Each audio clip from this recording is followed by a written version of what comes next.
Welcome back to the special edition of Up to Speed StarCraft, the story so far. If you have questions, make sure to ask Lauren Elise in the chat or send her a tweet at I am Lauren Elise. We're going to check in with her in just a bit. First off, character goals. We're going to list the characters. What do they want and what's at stake for them? First off, Jim Raynor. He wants to be with Sarah. He healed Sarah. He moved heaven and earth to be with her, to take care of her, to love her. And now he needs to protect her. And I want to give a brief little spoiler warning, guys. We're going to talk about the events of Flashpoint, which is the novel that takes place right before Heart of the Swarm. That is one of my personal favorite novels, almost of all time. It was so good.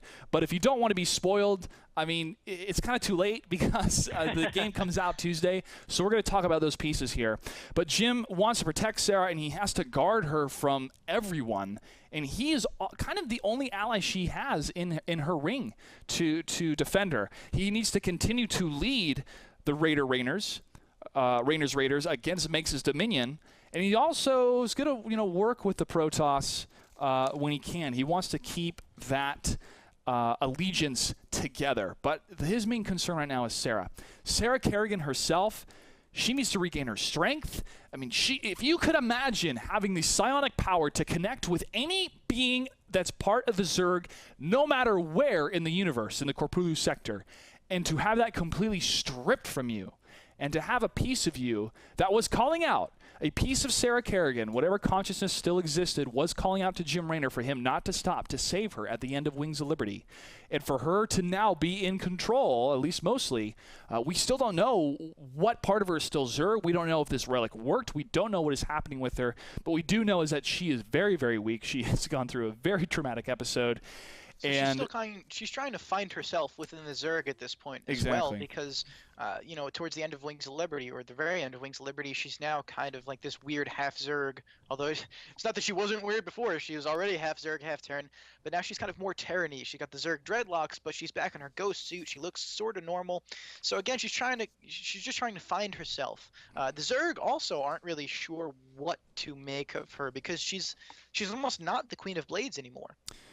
Yeah, and we're all going to take this journey with Sarah to figure out what kind of power she has. Sarah does not want to be vulnerable. That's one thing in her life she has never wanted to be, is vulnerable. And that's what took her kind of a while to warm up to Jim, is she has always had this wall because she's always been a weapon in her entire life.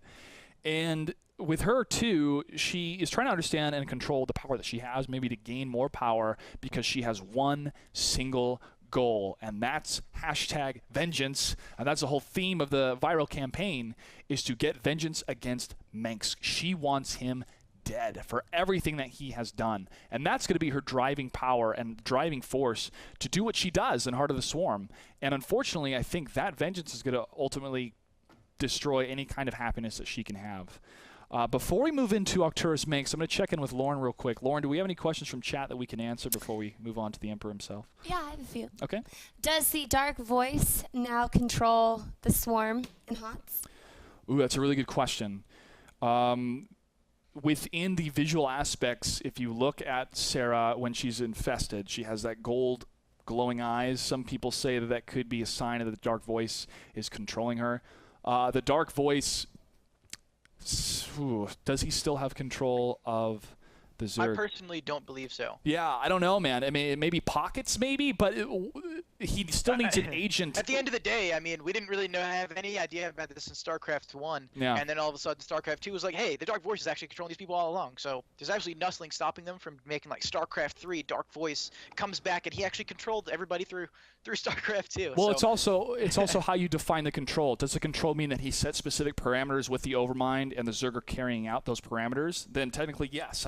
I think that the Zerg are still carrying out their function to wipe out everything in the universe, so therefore he still has control. However, the Zerg also need a leader within the Zerg infection itself, like Sarah or like the Overmind, to control them. So when they're not being controlled by a general, they just go crazy and kill everything around them. But go ahead, Sixon. All we know at this point is that in order for the Dark Voice to not completely eradicate everything in the universe, is that Kerrigan needs to live. Yeah, that's all we know. That's all we know. Keep that in mind as we're going through with this. Mm-hmm. Exactly. She needs to live. Does she need to be Zerg or human or what? We don't know. She just needs to live. It's like the hero of a movie. Yeah. Like, you can't kill Iron Man and, like, the first battle. For those, yeah, that's very true. For those Heroes fans, that old TV show, you know, you got to save the cheerleader, you save the world. That's Kerrigan right. is our cheerleader. There you go. That's right. Well, she can take care of herself very well, though. Next question, Lauren. Do we have another one? Can Dr. Hansen find a cure for the Zerg? And if so, why do they need to go collect an artifact? This is a very good point, because Alexei Stukov, in some bonus missions, either in the Nintendo 64 version or in some other downloadable versions, was infected with the Zerg virus, but I believe Celendis and Jim Raynor actually teamed up to de-infest him by using some sort of cure or something. I think it might have been Artanis, but yeah. It might have. Somebody from the Protoss grouped up with Jim to heal Alexei Stukov. Now, that was one person that was infected with the Zerg, and they were able to find a way to cure him, and that was it. The Zerg virus is beyond kind of our understanding almost of what it can do. It can mutate, it can change, it can amplify, enhance any kind of race. And so that one virus probably was able to be eradicated by that one vaccine, but then the Zerg virus itself is going to change, so it can be immune. So one person got really lucky. One person got super lucky. One person got out of that mess. The Protoss know of no mass cure. Yeah. And so the only way to stop it is to burn it with fire. So my last question, what happened to Stukov? To Stukov? 99% sure he ends up dead anyway. Yeah, I mean, the official canon lore from the game is that he is killed by Samir Duran. He got shot in the face. Yeah, he got sniped. He got taken out. And that makes perfect sense. Yeah. I mean, they either die or they're a traitor. Absolutely. Yeah. Live long enough, play the hero long enough, die. Okay, thank you. That's what happens. Yeah. So Alexei Stukov, a little bit of gray area because of the Nintendo 64 stuff, but I'm going to say he's dead. He is gone. They had the funeral. You saw his casket get shipped off to space. He is dead. Any more questions? No, I think that's going to be good for now. All right. I've had such a morbid year full. You just love butterflies, and with that image, you're like, butterfly died, heads explode. That's what happens in StarCraft. It's a brutal universe. The traitors are multiplying by the minute. Yeah. Well, it is a fascinating universe, and that's why. I wanted to point this out. So I'm looking at something that Brian Kindrigan said, basically implying that Stukov may actually return. Okay. So very interesting. Okay, so it's a possibility he could still be alive, but we know that Phoenix is dead, and Edmund Duke is dead for sure. Yeah, that poor guy. We saw their bodies. Sad. Okay, let's move on to Arturas Manx. This guy is conniving. He is so well thought out in his plans that he has a plan for everything. He still wants to get rid of Jim Raynor, but he doesn't want to kill him. He does not want to make him a martyr. He wants to kill the Queen of Blades. He wants her eradicated. One, because she's a huge threat, and two, she's evidence against him that this is what happened, that she got left behind, so it's partially his fault. He is trying to recover from the not the propaganda. He's the one that pushes the propaganda. From the truth that was exposed because of the broadcast that Matt Horner and Jim Raynor and Tychus Finley were able to execute. That was from the adjutant they found, and it's actually quotes from StarCraft 1. Yes, that was the coolest part of StarCraft. Oh, my gosh. Well, aside from the protest missions, that they literally used the adjutant that we actually had back in StarCraft 1. It was so cool. Mm-hmm. And it quotes Edmund Duke. There's a Duke. Psi emitters are online. And then Sarah Kerrigan says, who authorized the use of psi emitters? Then you hear Arturas Manx's voice. I did. And then Sarah is, no, you can't do this. And Arturas says, listen, I will rule this sector or I'll see it burn to ashes around me. This is broadcasted. That is the dialogue from the original game. Exactly, which I thought was beautifully done. Another artistic piece that bridges the gap between 12 years of storytelling. So kudos, Blizzard, on that. Very impactful piece of storytelling. And it also was the smoking gun to show that Arturas Manx was responsible for Tarsonis being invaded by the Zerg. So now his throne is under attack from everyone. People are protesting. But with the death of Queen of Blades, he declares himself the hero of the Korpulu sector again and tries to regain his power. I think that's what he's going to do in Heart of the Swarm. And he wants to further secure his leadership and position with more of his victories, and that's why Jim Raynor continues to be a thorn in his side. But he has another thorn in his side, but it's a fruit of his loins, and that's his son, Valerian Manx. Very interesting, dilemma we've got going on here. Valerian also, I guess you could put it very simply, like father, like son. Also very calculated in all of his decisions. The only problem with Valerian is that because he's kind of living in his father's shadow, he's also trying to uprise himself. Yes, I mean, he he is his father's son, so he's trying to do things to impress his father, but at the same time he's not really his father's biggest fan. So it seems like he would make a great successor just because he's trying to do everything his father did not. He's trying to better the universe. He's also trying to understand the Xel'Naga, as we mentioned earlier with Jake Ramsey. Remember, Valerian hires Jake Ramsey and his team to go on these archaeological digs, and then of course we have Jake Ramsey entering the picture in Blackstone. Very interesting stuff going on here. He's not he's different from his father in beliefs, I suppose, but at the same time, like I said, he's very calculated. So he tries to make these decisions and also tries to be 16 steps ahead of the game, like Clutch said earlier. So I feel very interesting.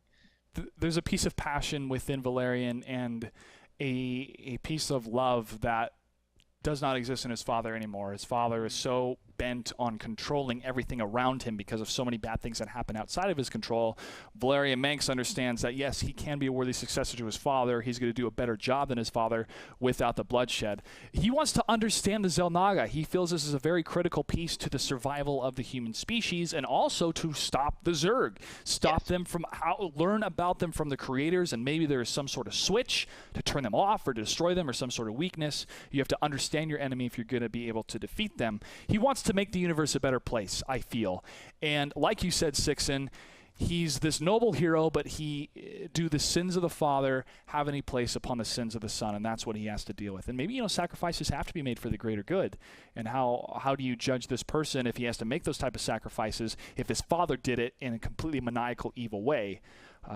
Very, very, very intriguing character, I feel. And also, if you have not read Flashpoint, he is a bro. This guy is able to defend himself in any situation, and he cares about the mission. He cares about Jim Raynor. He cares about doing the right thing and getting Sarah Kerrigan the help she needs, sacrificing half of the fleet to do so. Many people that followed Valerian Manx died honorably to defend his decision and what he was doing in the universe. So he has that upon his conscience, and he wants their lives not to be in vain. So I think he's a great leader. What you just said was very important. He's while he is very intelligent, he's also always trying to do the right thing. Yeah. So working with Raynor to heal Kerrigan rather than killing her, and then of course indirectly working with Zeratul by keeping Kerrigan alive. Very, very important here. I just wanted to harp on that. Valerian, very, very interesting character. What's Zeratul doing now after he gives this prophecy to Jim? We don't know. He gave it to him, and he's like, "See ya, I'm out. I left the ship." He fulfilled his purpose to bring us that piece of very crucial information, but we don't know much about him after that, except he's got to stop the hybrids. That's all we really know. I'm really hoping that he actually headed back and talked to Hierarch Artanis and Selendis and kind of also informed them of what he found out.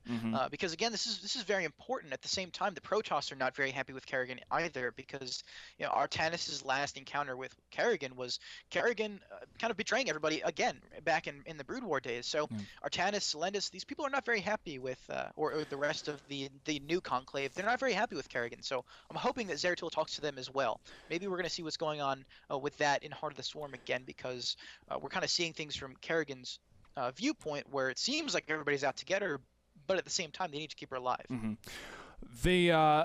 You bring up a very interesting piece here, and I didn't really think about it this way until now. Zeratul did not go to the Protoss once he learned of this prophecy. He went to Jim Raynor.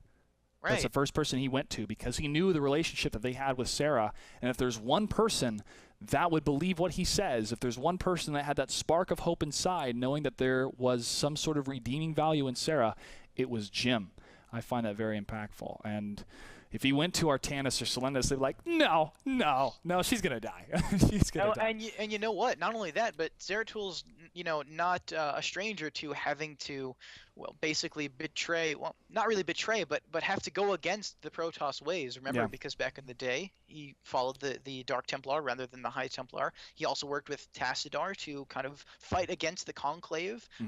Again, because Zeratul and Tassadar as well, both very, very intelligent characters. It's almost like they know what's going to happen, and they're doing things rather than for the greater good of the Protoss, although that is very directly tied to their decisions. They're also trying to keep the good of the universe in mind here. Exactly. It's especially with Tassadar and how the Conclave was ordering to do things, and Tassadar is like, listen, I'm doing this to save our planet. I don't care about your government ignorance of what's happening right now. And that's a very, very pivotal point in any type of leader, is that they go against what popularity or what the populace is saying. Status quo. It's status quo, thank you. But there's a quote. It's like what's popular is not always right. What's right is not always popular. Thanks, junior high, for teaching me that one.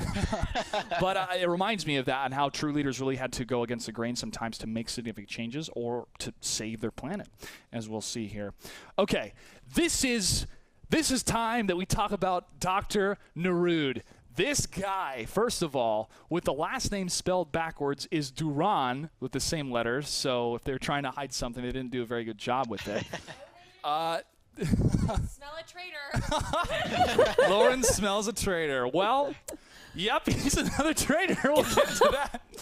Okay, so he's the head of the Mobius Foundation. You encounter him on trying to rescue his group, his facilities, and also to get more of the Xel'Naga artifacts. He's really, really, really intrigued with the Xel'Naga artifacts, and this is who Valerian pretty much pays to take care of the Mobius Foundation.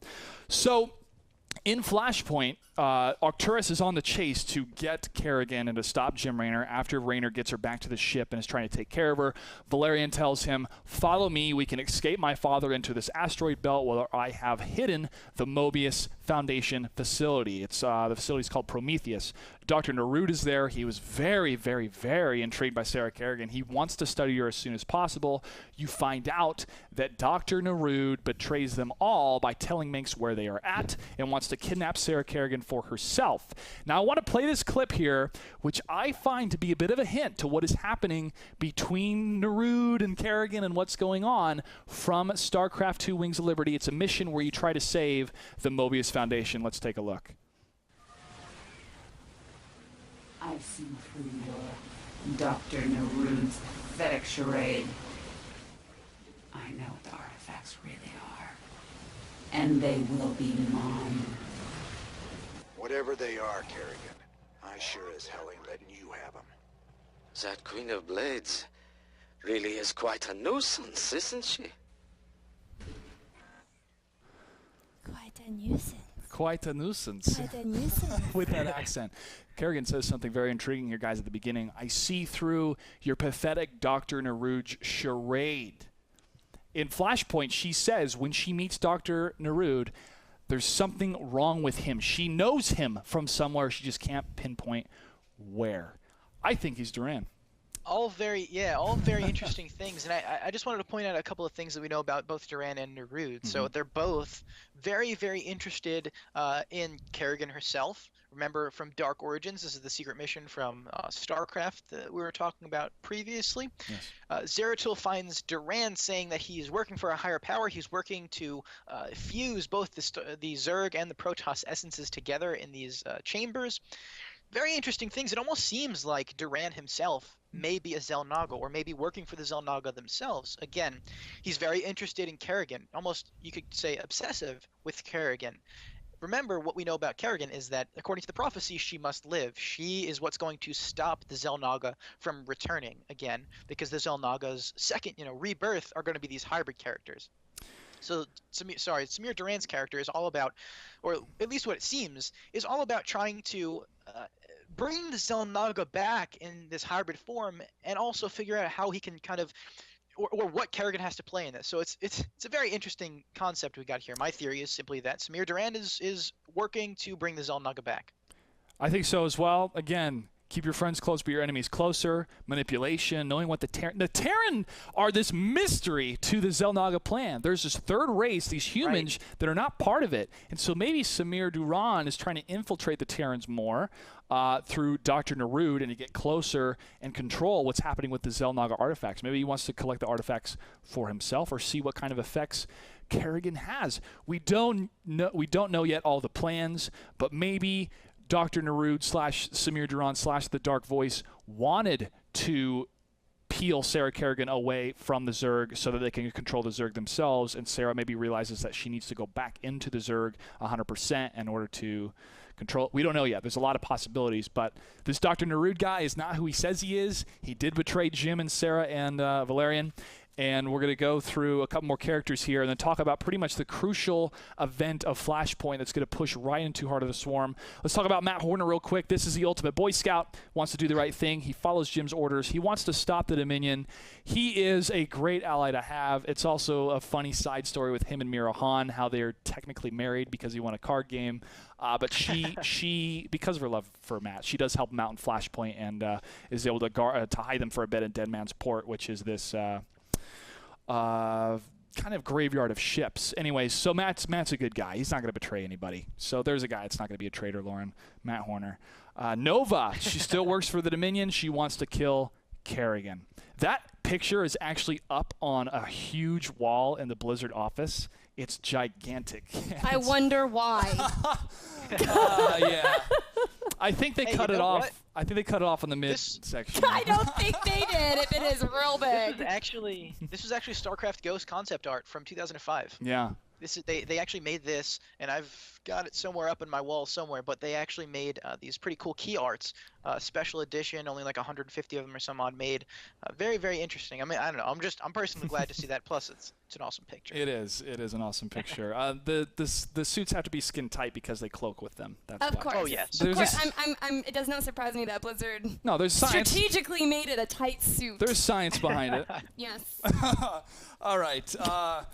So Nova's still alive. She's going to be trying to kill Kerrigan. She still works for the Dominion, and she is a powerful ghost. Tosh, we've been told, is not going to be in this game, unfortunately. I found him to be a piece of the puzzle of when weapons go wrong and how they can turn against people. Backstory between him and Nova, they actually had a little bit of a thing in the Ghost Academy together. Oh. So it's kind of a betrayed lovers sort of Had thing. to have been Scandalous. that tight suit. Yeah. Had to be.